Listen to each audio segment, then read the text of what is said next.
皆様こんにちは、セリナです。今回は、オーチェ、マキア、美的、美容雑誌3誌の2025年上半期ベストコスメランキングの中で、各カテゴリー一番多く1位を獲得したアイテムをご紹介していきます。こちらのチャンネルでは、メイクアップアーティストとメイク講師、そしてラピス認定16タイプパーソナルカラーコスメアドバイザーとアナリストの資格を持つ私が、パーソナルカラーを交えた新作デパコスのレビューや、似合うアイテムの幅をさらに広げるパーソナルカラーを使いこなすメイク提案をしていきます。今回の動画では、化粧下地から口紅まで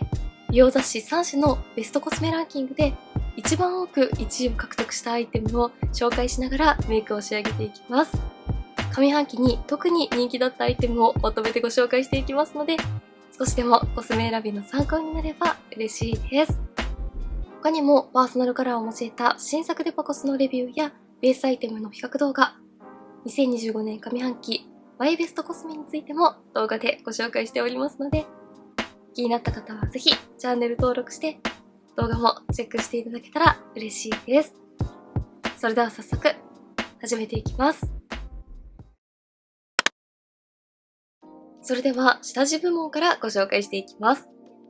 ランキングはこちら。オーチェは毛穴カバー下地部門とトーンアップ下地部門。マキアも下地部門とカラーコントロール下地部門に分かれており、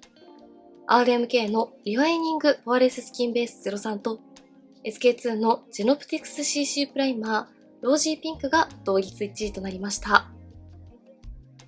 RMK は毛穴カバーをしながら自然な仕上がり。SK2 は日焼け止めとは思えない快適なテクスチャーやツヤ感などが人気の理由に挙げられています。では、同一1位の RMK と SK2 を半眼筒に塗って、それぞれの質感や違いを見ていきたいと思います。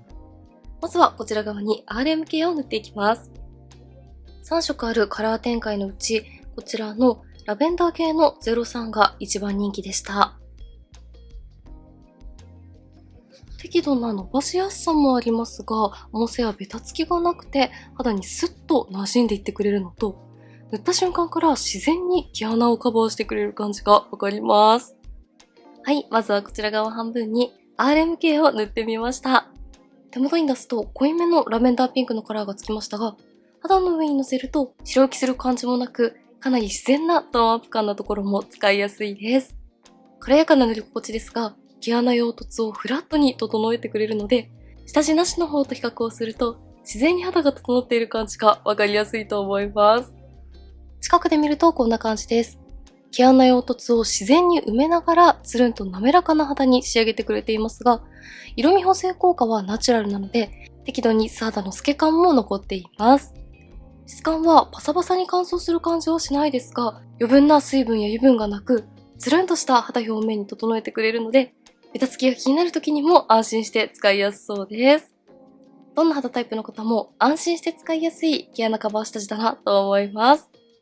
では反対側には SK2 を塗っていきます。SK2 も3色あるカラー展開のうち明るくトーンアップするロージーピンクが一番人気となっています。SK2 はとにかくトーンアップ力が高いのと、伸ばしていくとこんな感じで綺麗なツヤが出てくれるのが特徴です。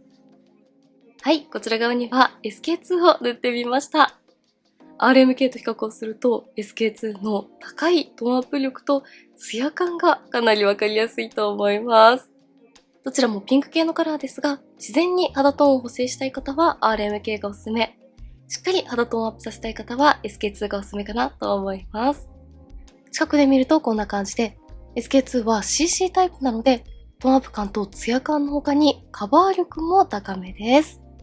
クリーミーなテクスチャーで毛穴用凸を自然に埋めて補正してくれます。SK2 はスキンケア効果をたっぷり含んでいて、内側はしっかり保湿してくれますが、肌表面は全くベタつきを感じないところも使いやすいポイントです。高いスキンケア効果がありながらも、崩れにも強いアイテムをお探しの方に特におすすめだなと感じています。今期は下地の時点で毛穴用凸を対策しつつ、ベタつきの残らない優秀なテクスチャーなアイテムが人気だったのかなと感じました。今回下地は RM 系で揃えてみました。続いてリキッドファンデーション部門です。ランキングはこちら。3種ともに1位はジバンシーのプリズムリーブルグローセラムファンデーションです。上質なツヤ感や高い美容液効果などが人気の理由に挙げられています。それでは実際に肌の上に塗ってみたいと思います。こんな感じでみずみずしい美容液のようなテクスチャーですが、肌にピタッと密着してくれるので、乾燥が気になる時にももちろん塗りやすいですが、気温が高い中でも安心して使いやすいです。タップするように重ねていくと自然なツヤが出てくれます。はい、こちら側半分にジバンシーのリキッドファンデーションを塗ってみました。下地のみの方と比較をしても厚塗り感や重さはないですが、赤みや色ムラをきちんとカバーして上品で滑らかなツヤ肌に仕上がっています。近くで見るとこんな感じです。滑らかなテクスチャーで毛穴や凹凸を自然に整えてくれます。厚塗り感は出ないですが、何度か重ねていくとこの辺りにあったニキビ跡もカバーしてくれるので、ファンデーションだけでも十分なカバー力を得られるところも嬉しいポイントです。顔を動かすと頬の高い位置に自然な立体的なツヤは出てくれますが、ツヤ感が強すぎてテカリに見えてしまうということもないので、ものすごく計算された今っぽい肌に仕上げてくれるファンデーションだなと思います。美容成分もたっぷりなので、乾燥が気になる肌タイプの方も安心して使いやすいです。続いてはクッションファンデーション部門です。ランキングはこちら。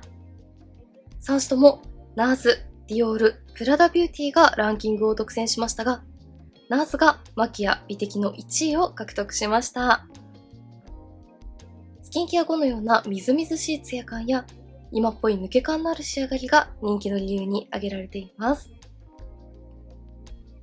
ちら側にはジバンシーのリキッドファンデーションを塗っている状態なので、反対側にナーズのクッションファンデーションを塗って、それぞれの違いなどを見ていきたいと思います。この上半期は特にクッションファンデーションの新作がたくさん発売されましたよね。中でもナーズはみずみずしい化粧水のような軽やかなテクスチャーと、こんな感じのスキンケア後のようなたっぷりなツヤ感が特徴的です。はい、こちら側にナーズのクッションファンデーションを塗ってみました。穏やかで上品なツヤ感のジバンシーと比較をすると、ナーズのスキンケア後のようなツヤツヤ感がわかりやすいと思います。近くで見るとこんな感じです。油分や重さを一切感じさせない化粧水のようなみずみずしいテクスチャーなので、乾燥はもちろん毛穴や凹凸が気になる肌状態でも塗りやすく、どんな時にも安心して使いやすいテクスチャーです。ナチュラルな仕上がりですが、赤みや色ムラは重ねていくとカバーできます。ナーズのクッションファンデーションはムラになることもなく、毛穴や凹凸にファンデーションが溜まる感じも気にならないので、上から重ねても綺麗に仕上がるお直し用のクッションをお探しの方や、ファンデーションを均一に塗るのが苦手という方にもかなりおすすめです。今回ファンデーションはナーズのクッションで揃えました。続いてフェイスパウダー部門です。ランキングはこちら。クレトポーボーテ、カネボウ、スックの3つが特に人気でしたが、3種ともクレトポーボーテのルースパウダーが1位を獲得しました。滑らかな粉質や自然な仕上がりが人気の理由に挙げられています。では実際に塗ってみたいと思います。こんな感じの大きめで厚みのあるパフがついているので、こちらで塗っていきます。たっぷりのパウダーをパフで塗ってもこんな感じでつけるような滑らかな粉質なので、粉っぽさや重さが出ることなく自然な透明感のある仕上がりを保ってくれます。はい、こちら側半分に塗ってみました。付属のパフを使って何度かしっかり塗り重ねましたが、ファンデーションの余分な油分は抑えつつ、頬のあたりにある自然なツヤ感はきちんと残してくれます。近くで見るとこんな感じです。パフを使って何度かしっかり塗り重ねてもこのくらい透け感があって、粉っぽく仕上がらないところがこちらのパウダーのポイントです。滑らかで柔らかい粉質なので、ベタつきは抑えてくれていますが、乾燥することもなく、フェイスパウダーを塗るとパサつく感じが苦手という方や、しっとりした粉質のアイテムをお探しの方にものすごくおすすめです。はい、ベースメイク、アイブロウ、マスカラまで仕上がりました。ベースアイテムは毛穴レスに仕上がりながらも厚塗り感のない素肌っぽさと、全体的に軽くて負担感のない塗り心地のアイテムが人気でした。続いてはポイントメイクをご紹介していきます。まずはアイシャドウパレット部門です。ランキングはこちら。3種ともスックのシグニチャーカラーイズ14番が1位を獲得しました。華やかなのに馴染む大粒ラメや立体的な仕上がりが人気の理由に挙げられています。こちらのパレット全色を使ってメイクを仕上げていきます。まず右上のカラーを指に取って、上まぶたのアイホール全体にのせていきます。こちらはイエローベースのツヤカラーです。ベースに仕込んでおくと全体を明るく整えてくれます。続いて右下のカラーを指に取って、上まぶたの目尻3分の1に締め色としてのせていきます。今季はこういった締め色がしっかり発色して目元を強調してくれるようなアイシャドウパレットが特に人気な印象でした。目元に深みを持たせるメイクがお好きな方におすすめです。続いて左上のカラーを付属のチップの太い面に取って、下まぶた全体にのせていきます。程よい深みがあってツヤとラメを同時に楽しめるので、上まぶた全体に塗っても可愛いですが、下まぶたに使うと程よい陰影感が出て絶妙です。最後に右下のカラーを指に取って、上まぶたの黒目の中心にのせていきます。こちらのパレットは何といってもこの大粒ラメがとても綺麗です。はい、スックのシグニチャーカラーイズ14有効白全色を使ったメイクが完成しました。ブラウンニュアンスのアイシャドウパレットですが、締め色に深みがあったり、上に乗せたアクセントカラーにはホロのような大粒ラメが含まれていたりなど、大人っぽいベーシックさの中に遊び心があるところがとても素敵です。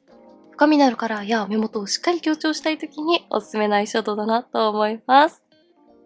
今季はこういった深みや鮮やかさと大粒のラメがセットになっているパレットが特に人気だったなと感じました。続いては単色アイシャドウ部門です。ランキングはこちら。3種とも RMK のインフィニットシェードシングルアイシャドウ21番が1位を獲得しました。今っぽいプラムカラー、立体的な輝きなどが人気の理由に挙げられています。では、まぶたの上に単色で塗ってみたいと思います。RMK のシングルアイシャドウかなり話題になりましたよね。こちらのカラーはこんな感じで、一塗りで発色も大粒のラメも楽しめてとても綺麗です。はい、上下のまぶたに単色塗りで仕上げてみました。暗く沈みすぎないですが、適度に目元に深みをもたらしてくれるピンク寄りのプラムカラーのベースに、ブルーとシルバーの大粒ラメがたっぷりきらめきます。先ほどご紹介したパレットアイシャドウのスークと同様、単色のアイシャドウも深みのあるカラーのベースに大粒ラメが輝く、このコントラストが今季のトレンドだったのかなと思います。子供っぽくなりすぎない透明感カラーでとても可愛いです。この上にスックの締め色とラメも足してみたいと思います。ブラウンをのせると、この透明感の中にしっかり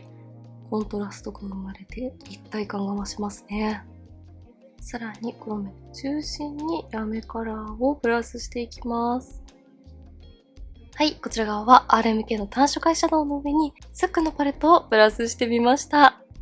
単色塗りでもとても可愛いですが、締め色をプラスするとさらにメリハリ感がプラスされて、左下のラメカラーをプラスすると程よく黄身ニュアンスが足されるので、青みカラーをさりげなく似合わせたいという時にとてもおすすめな組み合わせです。単色で使っても組み合わせてもとても可愛いシングルアイシャドウだなと思います。続いてはチーク部門です。ランキングはこちら。3種ともにイヴ・サンローランボーテのメイクミーブラッシュパウダー44番が1位を獲得しました。発色の良さや毛穴、凹凸が目立たない質感などが人気の理由に挙げられています。では実際に肌の上にのせてみたいと思います。こ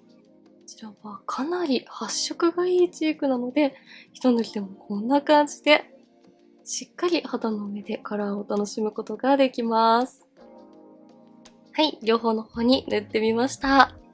こちらのチークはかなり発色がいいので、しっかりチークカラーで血色感を出したいという方にとてもおすすめです。44番は青みの強いクリアなピンクカラーなので、肌に透明感は出しつつも大人っぽい雰囲気も残したい時におすすめです。そしてこちらのチークは近くで見てもこんな感じで、絶妙なツヤはありますが、毛穴や凹凸にチークカラーが溜まることもなく、綺麗に馴染んでくれる粉質の良さも人気のポイントです。距離があって顔を動かすと絶妙にツヤっぽく光る感じはしますが、近くで見た時にパールやラメが強すぎる感じではないので、自然なツヤチークを使いたいけれど肌の質感も気になるという方にものすごくおすすめです。パッケージの可愛さだけでなく中身も優秀なところがさすがですよね。続いてはハイライト部門です。ランキングはこちら。ボーチェはチーク、ハイライト混合でのランキングなので、ハイライトアイテムの受賞はなし。マキア、美的では、ディオールのディオールスキンフォーエバーグロールミナイザー05番が1位を獲得しました。透明感や抜け感のある仕上がりが人気の理由に挙げられています。では、肌の上にのせてみたいと思います。ディオールの05番は何といってもこのブルーラメの効果で幻想的な肌に仕上げてくれるところがとても綺麗ですよね。はい、チークの上に少しかかるようにシーズン広範囲に塗ってみました。ベースにもブルーのカラーがついていて、さらにその上にブルーやシルバー系の大粒ラメがきらめくので、顔を動かすとつるんとした立体感と華やかなラメ感を同時に楽しむことができます。内側から発光したような透明感たっぷりの青み系ハイライトです。近くで見るとこんな感じです。ベースにもしっかりブルーのカラーがついている効果で、チークに青みニュアンスをさらにプラスしてくれます。デパコスの定番アイテムで、こういった青みの強いハイライトはなかなかなかったので、今回とても人気が出たのかなと感じています。最後は口紅部門です。ランキングはこちら。3種ともにスックのベルベットフィットリップスティック02が1位を獲得しました。きちんと感のある立体的な仕上がりや、ツヤを秘めた絶妙なマット質感などが人気の理由に挙げられていました。それでは塗ってみたいと思います。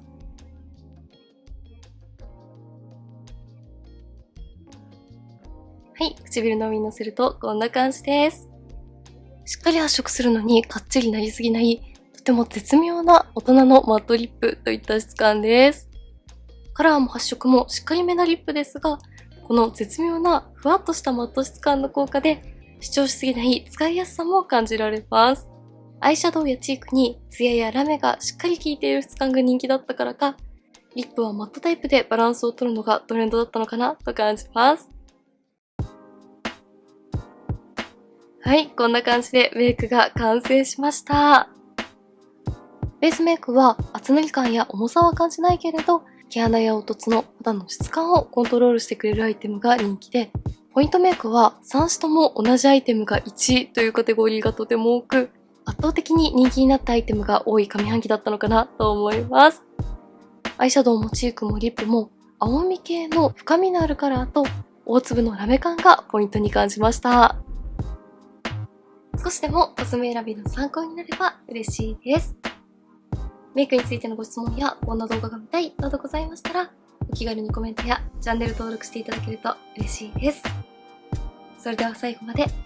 ありがとうございました。